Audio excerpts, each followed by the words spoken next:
مجھے بتاؤ نا کون سا ایسا حکمران ہے جو جا رہا ہو اور جھوپڑیوں میں جھانکتا پھرے کہ کون ہے اور کیا کر رہی ہے، کہ کہیں اس کا وظیفہ ہے نہیں، کھا رہا ہے پی رہا ہے؟ کون سا ایسا حکمران ہے؟ کوئی نہیں ہے۔ اور یہ وہ حکمران ہے،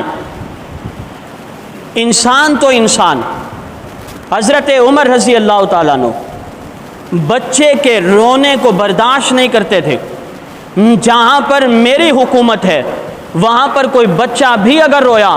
عمر اللہ کو کیا جواب دے گا؟ غلام اسلم کہتا ہے، البدایہ والنہایہ میں یہ واقعہ لکھا، علامہ ابن کثیر رحمۃ اللہ علیہ نے۔ غلام اسلم کہتے ہیں ہم جا رہے تھے، راستے سے کسی بچے کے رونے کی آواز آئی۔ حضرت عمر نے کہا رک جاؤ، بچہ کیوں رو رہا ہے؟ ورنہ مجھے بتاؤ، ہم اور آپ بھی کبھی بچے کی پرواہ نہیں کرتے، بچہ تو بچہ ہے، بچہ تو روتا رہتا ہے۔ حضرت عمر کہنے لگے رک جاؤ، بچہ رو رہا ہے، مجھے پوچھنا پڑے گا کہ بچہ کیوں روتا ہے۔ آپ اس کی والدہ کے پاس گئے، آپ نے اس سے پوچھا کہ بچہ کیوں رو رہا ہے؟ کہنے لگی کہ بس روتا ہے بچہ، جو ہوا میں چپ کرا دیتی ہوں۔ آپ آگے گزر گئے، واپس آئے، بچہ پھر رو رہا تھا، آپ پھر چلے گئے، پوچھا بچہ ابھی تک چپ نہیں ہوا؟ ماں نے کہا ابھی تک چپ نہیں ہوا۔ اب آپ نے اس سے پوچھا، اسے یہ نہیں پتا کہ جو آ رہا ہے اور جو جا رہا ہے، جو بچے کے رونے کے بارے میں بھی تڑپ جاتا ہے، اسے کیا پتا کہ یہ کون ہے؟ کہنے لگی اصل بات یہ ہے کہ حضرت عمر نے اس بچے کا وظیفہ مقرر کیا ہے جو دودھ پینا چھوڑ دیتا ہے، اور میں چاہتی ہوں کہ یہ بچہ دودھ پی رہا ہے، میں اسے دودھ چھڑانا چاہتی ہوں، یہ کچھ کھانا شروع کرے، وظیفہ جاری ہو جائے گا، اس لیے اسے دودھ نہیں پلاتی، اس لیے یہ بچہ رو رہا ہے۔ حضرت عمر کی آنکھوں میں آنسو آ گئے، آپ نے اس کا وظیفہ بھی مقرر کیا۔ آپ ساری رات روتے رہے کہ میری وجہ سے مائیں اپنے بچوں کا دودھ جلدی چھڑانا چاہتی ہیں تاکہ ان کا وظیفہ جاری کر دیا جائے۔ آپ صبح کی نماز پڑھا رہے تھے، ساری نماز میں قرات کرتے رہے، آنکھوں سے آنسو بھی گرتے رہے، آواز روحانسی رہی، روتے رہے۔ رونے کے بعد آپ کھڑے ہوئے، آپ نے کہا پورے 22 لاکھ مربع میل میں یہ اعلان کر دو کہ آج تک عمر کی وجہ سے جو شدت پہنچی ہے کہ بچوں سے دودھ زبردستی چھڑایا جاتا ہے، عمر اس کی بھی معافی مانگتا ہے، اور آج کے بعد میں قانون بنا رہا ہوں کہ جو بچہ جب پیدا ہوگا اس کے دودھ چھڑانے کی ضرورت نہیں، میں اس کا وظیفہ فوراً جاری کر دوں گا۔ بتاؤ نا کوئی ایسا حکمران جو بچے کے رونے پہ تڑپ جائے، جو جھوپڑیوں میں چلا جائے، جو ساری رات گشت کرتا رہے، جو بیواؤں کے دروازے پہ دستک دے کے پوچھے کہ کسی چیز کی ضرورت تو نہیں، جو دروازوں پہ جا کے پوچھے کہ خط لکھنا ہو تو عمر غلام حاضر ہے، زمین پہ بیٹھ کے بیواؤں کو ان کے خط ان کے رشتہ داروں کو لکھ کر دے۔ کوئی ایسا حکمران تو بتاؤ جو ممبر پر کھڑا ہو، جو ممبر پر کھڑا ہو اور اس کی طاقت یہ ہے، روم کے بادشاہ اس سے کانپتے ہیں، ایران کے بادشاہ اس سے کانپتے ہیں، دنیا کفر کے لوگ اس سے کانپتے ہیں، لیکن علامہ ابن کثیر البدایہ والنہایہ میں لکھتے ہیں یہی عمر بن خطاب جب کھڑے ہوئے جمعے کے دن خطبہ دینے کے لیے، ان کے جسم پر جو پیوند گنے گئے، جو پیوند لگے ہوئے تھے، ان پیوندوں کو جب گنا گیا تو 12 پیوند تھے جو آدھی دنیا کے حکمران کے کرتے پہ لگے ہوئے تھے۔ آپ بتائیں نا ایسا حکمران،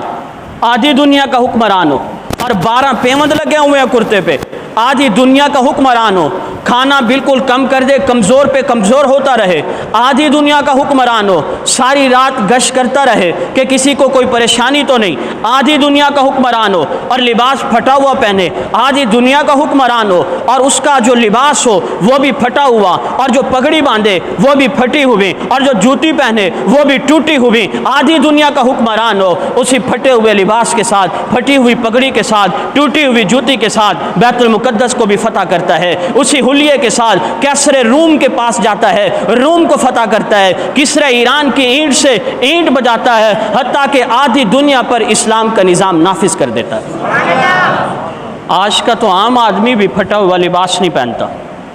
عام آدمی بھی ایسا کرتا نہیں پہنتا جس پہ 12 پیوند لگے ہوئے ہوں، لیکن یہ آدھی دنیا کا حکمران وصیت کیا کر رہا ہے؟ وصیت کر رہا ہے میں مر جاؤں، میرے مرنے کے بعد میرے لیے نیا کفن لانے کی ضرورت نہیں، میرا جو لباس ہوگا اسی کے اندر مجھے کفن، وہی میرا کفن ہے۔ کہنے والا کہتا ہے امیر المومنین آپ کو نیا کفن دیا جائے گا، فرماتے ہیں نہیں، جو کفن میرے لیے لاؤ گے وہ مجھے نہ دینا، میرے رعایا میں سے جو مستحق غریب ہو وہ کپڑا اسے دے دینا، مجھ سے زیادہ اس کو ضرورت ہے۔ آدھی دنیا کا یہ حکمران وصیت کر رہا ہے میں جب فوت ہو جاؤں میرا جنازہ جلدی پڑھانا، میں جب فوت ہو جاؤں میری تدفین جلدی کرنا۔ لوگوں نے پوچھا امیر المومنین کیوں؟ فرمایا اس لیے اگر اللہ مجھ سے راضی ہوا تو میں اپنے اللہ کے پاس جلدی جانا چاہوں گا، اگر اللہ مجھ سے ناراض ہوا پھر ایسے شخص کو زمین کے اوپر رکھنے کی ضرورت نہیں جس سے اللہ ناراض ہو جائے۔ اور خوف خدا اتنا، یہی حضرت عمر کہتے تھے کہ اگر آسمان سے آواز آئے کہ سب کی بخشش ہو گئی سوائے ایک شخص کے، تو فرمایا کرتے تھے مجھے یوں لگے گا جیسے وہ شخص میں ہوں کہ سب کی بخشش ہو گئی، میری بخشش نہیں ہوئی۔ خوف خدا اتنا تھا، حضرت عمر رضی اللہ عنہ ساری رات مصلے پہ گزار دیتے تھے، اور گھبراہٹ اتنی تھی کہ آپ گھبراتے تھے کہ اگر کتا بھی پیاسا مر گیا تو عمر اس کے بارے میں بھی اپنے اللہ کو کیا جواب دے گا۔ یہی حضرت عمر رضی اللہ تعالیٰ عنہ، آپ ایک جگہ سے گزرے، وہاں آپ نے دیکھا منظر یہ ہے، 2-3 بچے رو رہے ہیں، چولہے کے اوپر دیگچا چڑھا ہوا ہے، ماں چمچ چلا رہی ہے، بچے رو رہے ہیں۔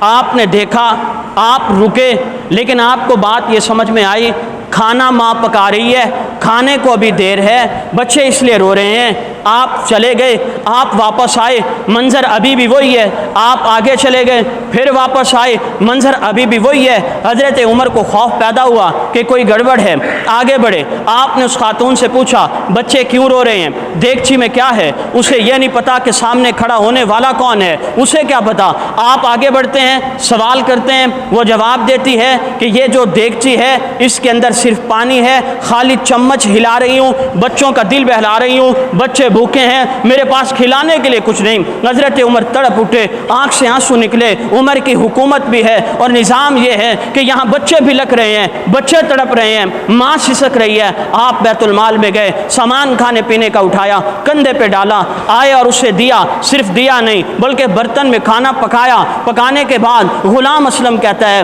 میں نے اپنی آنکھوں سے منظر دیکھا، امیر المومنین چمچ ہلا رہے ہیں، اور جب آگ نہ جلتی آپ پھونک مارتے، دھواں آپ کی داڑھی سے نکل رہا تھا، آنکھوں سے آنسو نکل رہے تھے، بچوں کو دیکھ دیکھ کے روئے جا رہے تھے۔ کھانا جب پک گیا آپ نے برتن لیے، اپنے ہاتھ سے برتنوں کے اندر کھانا رکھا، بچوں کو اپنے پاس بٹھایا، چمچ میں ڈال کر اپنے ہاتھ سے ان کو کھلایا۔ بچے پہلے رو رہے تھے، حضرت عمر بھی رو رہے تھے، جب بچے مسکرا اٹھے حضرت عمر بھی مسکرا اٹھے، اور پھر جب بچے رونے کے بعد مسکرائے تو آپ نے کہا جب یہ رو رہے تھے عمر کا دل بھی رو رہا تھا، یہ مسکرا پڑے ہیں تو عمر کا دل بھی خوش ہو گیا ہے۔